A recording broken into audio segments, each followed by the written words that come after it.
Hello दोस्तों, आज की इस वीडियो में हम देखने जा रहे हैं दोष धातु मल मूलम ही शारीरम। दोष धातु मल मूलम ही शारीरम। तो सबसे पहले इसमें ये हमें क्यों पढ़ना है, इसका एक रीज़न ये है कि डेफिनेशन ऑफ स्वस्थ क्या है। रोगस्तु दोष वैषम्यम दोष साम्यम आरोग्यता। ये कहाँ का रेफरेंस है? अष्टांग हृदय। रोगस्तु दोष वैषम्यम दोष साम्यम आरोग्यता। रोगस्तु दोष वैषम्यम, रोग किसे कहते हैं? दोष के इम्बैलेंस को रोग कहते हैं। और आरोग्य किसे कहते हैं? दोष साम्यता को आरोग्य कहते हैं। तो डेफिनेशन ऑफ स्वस्थ क्या है? रोगस्तु दोष वैषम्यम, रोग यानी डिसीज किसे कहते हैं? दोष वैषम्यता को रोग कहते हैं। और दोष साम्यता को यानी इक्विलिब्रियम ऑफ दोषास को आरोग्यता कहते हैं, यानी हेल्थी पर्सन कहते हैं। फिर और एक डेफिनेशन जो सुश्रुत संहिता में बताया गया है वो ये है कि समदोष समा अग्निश्च, यानी दोषों का समानता होना और अग्नियों का समानता होना। अग्नियों के बारे में हम आगे देखने वाले हैं। तो सुश्रुत ने क्या कहा है? समदोष समा अग्निश्च समधातु मलक्रिया, यानी दोषों का समानता होना या equilibrium of doshas, equilibrium of agnis and the equilibrium of dhatus, samadhatus जो 7 हैं। समधातुस कितने हैं? 7 हैं। एंड इक्विलिब्रियम ऑफ मल यानी क्या है? एक्सक्रिएटरी प्रोडक्ट्स, मल क्रिया। समदोष समा अग्निश्च समधातु मल क्रिया। प्रसन्न आत्म इंद्रियम का मतलब होता है कि proper functioning of the indriyas यानी क्या होते हैं? इंद्रियाज यानी proper functioning of the sensory और proper functioning of the senses. स्वस्थ इत्यभिधीयते, यानी इसी को स्वस्थ कहते हैं। तो सबसे पहले हमने क्या पढ़ा? डेफिनेशन ऑफ स्वस्थ। रोगस्तु दोष वैषम्यम, रोग किसे कहते हैं? दोष वैषम्यता यानी डिसइक्विलिब्रियम और इनइक्विलिब्रियम ऑफ दोषास इज कॉल्ड एज रोग और डिसीज।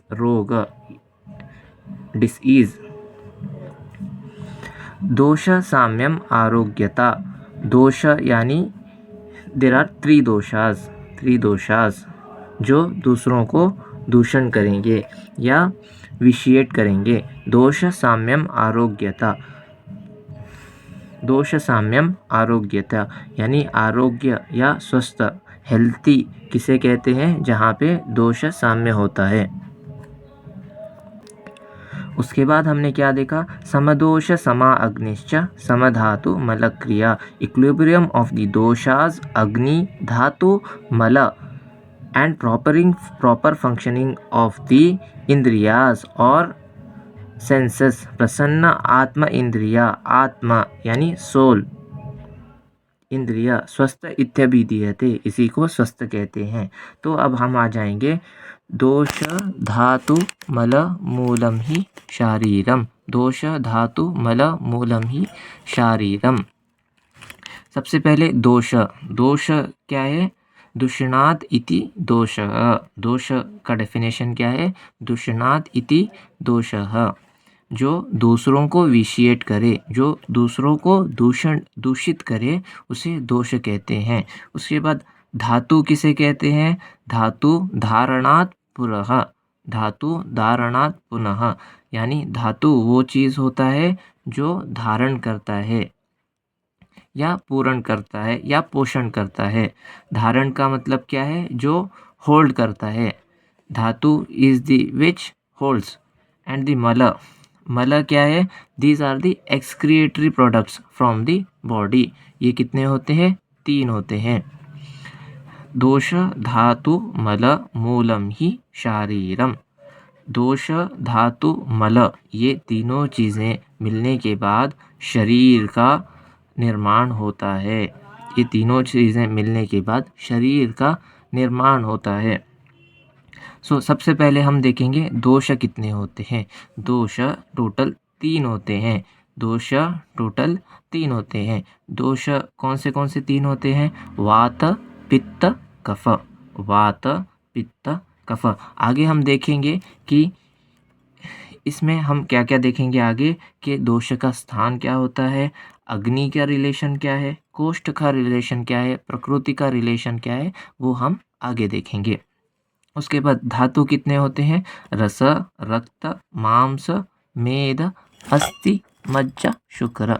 रस, रक्त, मांस, मेद, अस्थि, मज्जा और शुक्र। उसके बाद मल कितने होते हैं? उसके बाद मल होते हैं 3। वो कौन से हैं? मूत्र, पुरुष, स्वेद। पुरुष को और एक क्या बोलते हैं? शक्रुद। उसके बाद दोष धातु मल मूलम ही शारीरम। दोष टोटल होते हैं 3, वात, पित्त, कफ। उसके बाद धातु कितने होते हैं? रस, रक्त, मांस, मेद, अस्थि, मज्जा, शुक्र। रक्त को हम क्या बोलते हैं? अश्रुक। अश्रुक भी कहते हैं। नेक्स्ट वीडियो में हम देखेंगे कि हम दोषा में क्या क्या पढ़ेंगे।